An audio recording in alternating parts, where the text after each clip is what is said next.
Toughest exam है India का, UPSC, उसकी 2.5 लाख की फीस को हम 7,500 में कर दिए। और सेम बहुत बढ़िया, वेरी गुड। और इंडिया के सबसे बेस्ट टीचर के साथ जो भी हैं वो अपने सब्जेक्ट में उससे बेस्ट इंडिया में कोई नहीं। और इतना के बावजूद ऐसे हम लोग को लगता होगा 7,500 बहुत कम है। एक लड़की ने कहा कि सर शाम वाले बैच को ना मॉर्निंग में कर दीजिए। हम कहे बाबू तो इतना सबके इंडिविजुअल से तो बैच ट्रांसफर नहीं, क्या प्रॉब्लम है? उसने कहा ना शाम में हमको दूसरे के यहाँ बर्तन मांजने जाना होता है। तो हम लोग को लगता है कि जितना ये तकलीफ इससे कई गुना ज्यादा है। और कई बार तो ऐसा लगता है कि वो भी ना ले। एक लड़का बेचारा नदी से बालू निकालता था और वो बालू को भरता था, फिर नाव बालू को किनारे लेके बेचती थी और वो बालू भरता था, उससे मेरी फीस ले आया। हमारा हाथ कांप गया, हम कैसे फीस ले लेंगे यहाँ पर। बहुत बढ़िया। उसी दिन हमने ये प्रण लिया था कि भारत का कोई भी बच्चा उसके सफलता में पैसा उसकी बाधा नहीं बनेगी, चाहे उसको जितना भी पढ़ना रहे यहाँ पर। क्या बात। और अर्चना जी, मैं इनके बारे में एक बात, खान सर आपके बारे में मैं एक बात कहना चाहता हूँ। इनका जो स्टार्टअप है ये बूटस्ट्रैप्ड है। अच्छा, मैं साधारण भाषा में बता देता हूँ, ये सेल्फ फंडेड है। इन्होंने अभी तक किसी और से पैसा नहीं लिया है। ये इन्वेस्टर के पैसे से नहीं, इन्होंने खुद इसको बिल्ड किया है। और बल्कि इतना स्ट्रॉन्ग स्टार्टअप है ये कि मैं कहूंगा कि अगर इन्वेस्टर्स को इन्वेस्ट करना हो तो मैं इंडोर्स करता हूँ ऐसे स्टार्टअप्स को। यही सब चीजों को देखते हुए कई लोगों ने धमकी भी दिया था वहां पर। अच्छा। और उसके बाद बम चला दिए और 7-8 बम चला दिए और कुछ ब्लास्ट हुआ। एक बेचारा नया लड़का आया था एडमिशन लेने के लिए, उसकी स्कूटी उड़ा दिया। वो आया था, कहा कि सर हम तो पढ़ने आए थे, हमारा स्कूटी उड़ गया। हमारी ऑफिस उड़ा दिए सब। एक तो पास में आके गिरा और नहीं फटा वो।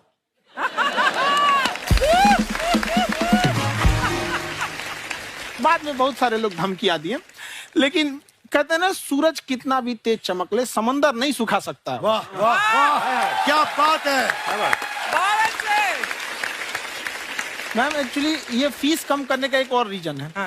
2.5 लाख 3 लाख की जो फीस में सब लोग पढ़ाई अफोर्ड नहीं कर पाते। इसलिए वो कुछ ही लोग अफोर्ड कर पाते, तो उनका मेंटल लेवल तो बहुत ऊपर चला जाता है। लेकिन एक पूरे देश का मेंटल लेवल थोड़ा सा स्टेबल नहीं हो पाता। तो जब फीस कम रहेगी तो हर वो लड़का तैयारी करने के लिए आगे आएगा जिसका सपना है देश के लिए कुछ करने का। सीटें लिमिटेड हैं, उन्हें को मिलेगी, लेकिन जिन्हें नहीं मिलेगी उसे मिलेगा देश का एक जिम्मेदार नागरिक। तो इस देश को बदलना। क्या बात है। हम लोग विश्व गुरु कहे जाते थे, क्यों? क्योंकि दुनिया से लोग हमारे यहाँ पढ़ने आए थे। चाइना से ह्वेनसांग आया, फायान आया, आज कोई नहीं आता है। हम लोग का उद्देश्य एक समय आएगा जो फिर आएंगे यहाँ पढ़ने के लिए। क्या बात है। पर आप देखो अर्चना जी, सबसे ज्यादा IPS IAS बिहार से निकलते हैं। आप देखो पढ़ाई लिखाई में पॉलिटिशियन बहुत बड़े बड़े निकले हैं। तो ऐसा नहीं है, हर जगह ऑप्शन भी नहीं है वहाँ पे, इंडस्ट्री नहीं है, खेती करेगा तो कोई खास वो नहीं रहे, ऑप्शन भी नहीं है। सही बात है। बिहार की मिट्टी में एक चीज है, जिद तो बहुत जबरदस्त है। कुछ भी नहीं रहेगा तो सब कुछ पाने का उसको जिद रहेगा, करके भी दिखा देगा। वहाँ पे कर देंगे हम यहाँ पे। विवेक सर, आपके बारे में हमने सुना एक बार आप संन्यास लेने चले गए थे। कौन वापस लेके आया आपको? फिर कहाँ तक पहुंच गए थे आप? नहीं, मैं MBA की पढ़ाई के बाद मैं ये सोचा था कि अपना जीवन भगवान की सेवा में समर्पित कर दूं। अच्छा जी। बहुत साल मैं वृंदावन में रहा था और गुरुकुल में रहा था। अच्छा। और वहाँ सेवा करना, बहुत अच्छी शिक्षा मिली। मैं बोलता हूँ मेरी असली MBA वही थी, मोस्ट ब्यूटीफुल एसोसिएशन। वाह। और मैं वहाँ भगवत गीता पढ़ी, जहाँ मुझे गीता से लगाव हुआ। तो मेरे गुरुजी का आदेश था कि आप भगवत गीता को बिजनेस मैनेजमेंट के साथ जोड़ के देश दुनिया में बताओ। मेरे को लगा बड़ा मुश्किल काम है। मैंने बाद में देखा कि डॉक्टर स्टीफन कॉवी, जिनकी किताब है 7 habits of highly effective people, आप सबने पढ़ी होगी। उन्होंने बोला मैंने 7 हैबिट भगवत गीता से लिए। और हमारे देश के लोग ऐसे हैं जो मेरी किताब पढ़ते हैं, जो कि 3.5 मिलियन कॉपीज बिक चुकी हैं, और भारत में भगवत गीता नहीं पढ़ते। तो मुझे लगा कि मैं गीता विद मैनेजमेंट के ऊपर आकर के बातचीत करूं। मुझे लगा बहुत कठिन होगा, पर मेरे गुरुजी का आदेश था कि कठिनाई आपको तभी तक दिखेगी जब कठिनाई को देखोगे।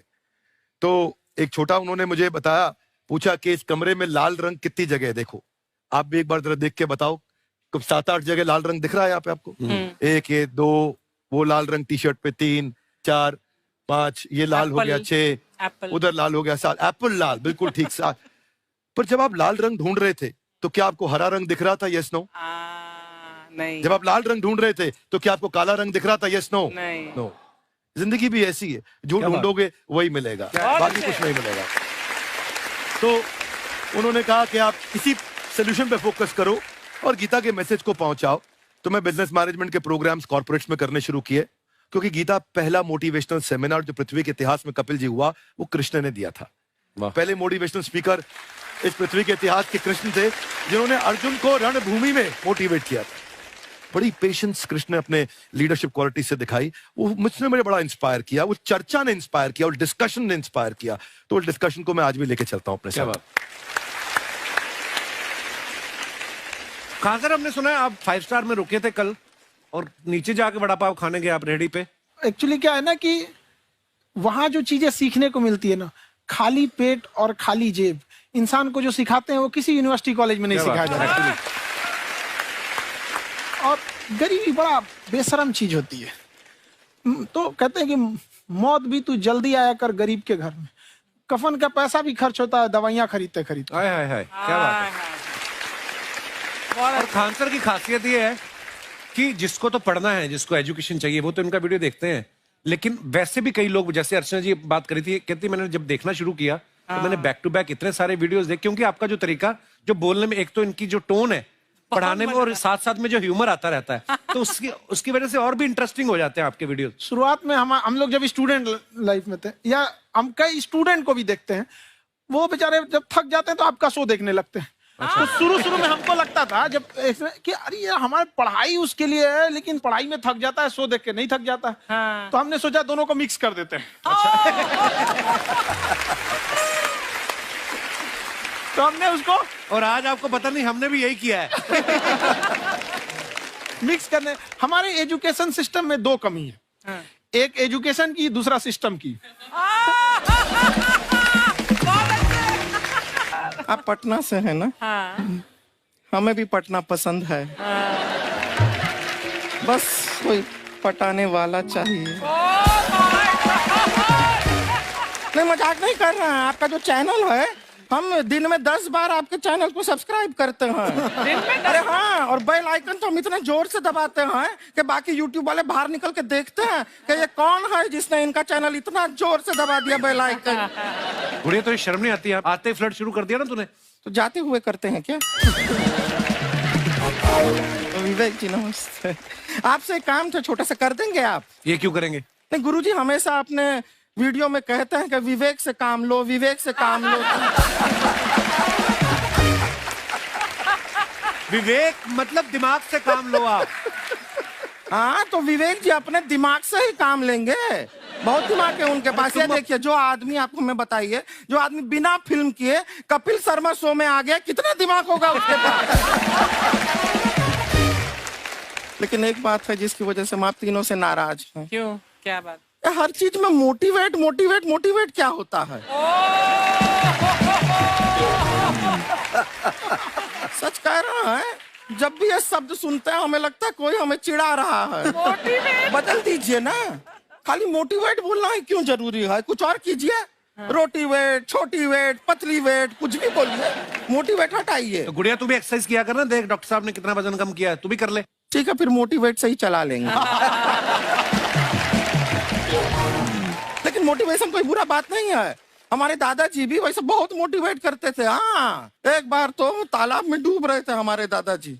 हमारे पास रस्सी भी था, ट्यूब भी था, फिर भी हम अपने दादाजी को बचा नहीं पाए। क्यों? क्योंकि हमने उनकी ओर तिनका फेंका ना, वही कहते थे डूबते को तिनका का सहारा काफी। नहीं लगा सहारा, दादाजी बुड़बुड़ बुड़बुड़ बुड़बुड़। गुड़िया, तू क्या करने आई इधर? अरे हाँ, हम क्या करने आए हैं, एक पूछना था सर, खान सर, ये जो हमारा एक चाचा का लड़का है, उसको क्या है, थोड़ा पढ़ाई में प्रॉब्लम हो रहा है। तो 12वीं का पढ़ाई आप उसको अच्छी तरह करवा के 12वीं पास करवा देंगे आप? करवा देंगे, वेरी गुड, बात कर लेते हैं। हाँ, राम सरोवर, देखो हमारा बात हो गया है। ये 10वीं जो तुमसे नहीं दिया जा रहा है वो नहीं देना है।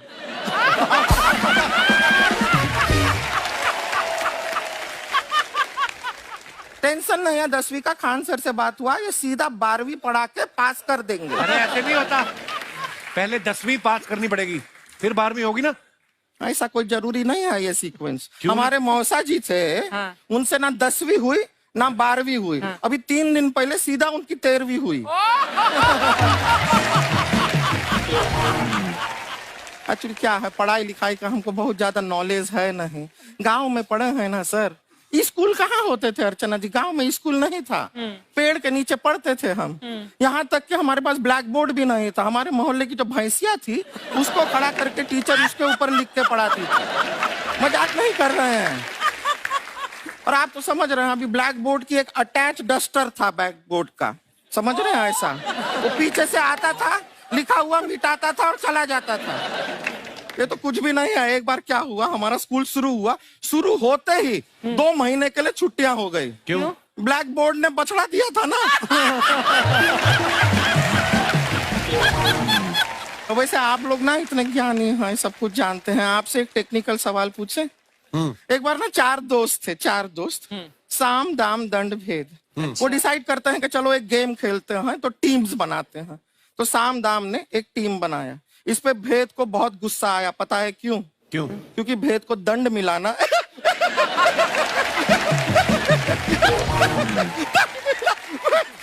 ये सिर्फ हंसती नहीं है सर, थोड़ा सा पेट्रोल पिला दो स्टार्ट भी हो जाती है। इतना है कि और भी बता दीजिए, जब हम बीमार होते हैं हम डॉक्टर के पास नहीं मैकेनिक के पास जाते हैं, और डिटेल दे दीजिए। ऐसा कुछ नहीं है सर, ये बोलते हैं खाली। लेकिन अभी एक रिक्वेस्ट था सर, हमारा एक भाई है, पुरुषोत्तम नाम है उसका, वो गांव से आया हुआ है। आप लोग थोड़ा उससे सब बातचीत करेंगे, थोड़ा उसको प्रोत्साहन देंगे। और शर्मा जी, आपसे भी एक रिक्वेस्ट था, आपसे हमने कभी कुछ मांगा नहीं है। पुरुषोत्तम आएगा ना, एक बार बस उससे कह दीजिएगा, पुरुषोत्तम तुम कितने हैंडसम हो। मैंने देखा ही नहीं अभी तक। हाँ, तो देख के बस बोल दीजिएगा तुम ठीक है। कितने हैंडसम हो, ऐसा बोल दीजिएगा प्लीज। ठीक है। हम बुला लेते हैं पुरुषोत्तम।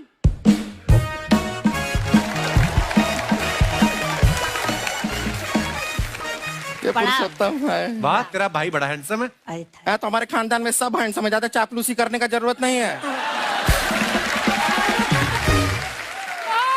देखा हमारा यहाँ पे कितना चलता है। एक नंबर दीदी, एक नंबर। सब लोग हैं, नमस्ते कर दो। ये बड़ा अच्छा लड़का है, गांव में ना भैंस चराता है, इसको थोड़ा मोटिवेट कीजिए ना। नहीं तो मतलब भैंस चराता है तो मोटिवेट करके क्या होगा, शेर चराएगा बाद में। अरे शेर चराएगा तो शेर इसको चर नहीं जाएगा। नहीं नहीं, ऐसे हम खाली कह रहे हैं, तुम्हारा चेहरा थोड़ा बकरी जैसा है ना, तो वैसे ये सब बड़े बड़े लोग हैं। इनको बताओ कहा क्या बनना चाहते हो जीवन में आगे? HR। HR? अरे वाह, देखे कोई बड़ा कंपनी में ह्यूमन रिसोर्स का काम करेगा ये। अरे HR मतलब दीदी ऋतिक रोशन, टिनी दिन दिन दिनी दिन दिन। ना जूता पहनने का काम किया करो, जूता खाने का नहीं। काम किया है, कुछ बड़ा किया है लाइफ में? किया है ना दीदी, एक बकरी के बच्चे को बड़ा किया है। तो क्या जिराफ बना दिया बकरी के बच्चे को? अरे कुछ अलग किया है। हाँ दीदी, अलग किया है। वही बकरी का बच्चा भैंस का दूध पीने जा रहा है, तो हमने उसको अलग किया है। इससे नहीं होगा, मैं रहने दो, इधर आओ। ये देखो इतना बड़ा बड़ा लोग बैठा है, इनके सामने ऐसा बातें करोगे? इनसे मिलो, इनसे मिलो। विवेक जी तो कितना मार्केट के बारे में भी जानते हैं, मार्केट का कोई सवाल पूछो इनसे। सर परसों जो है मार्केट में हमारी साइकिल गायब हो गई, आपने देखा है क्या? हमारी साइकिल गायब हुई ना? हाँ। इसलिए दिमाग से पैदल हो तुम, पैदल समझते हो? हाँ। चल लोगे? 20 कदम चलोगे? हाँ। हाँ, घूमो जरा, अभी 20 कदम चल के दिखाओ। निकलो।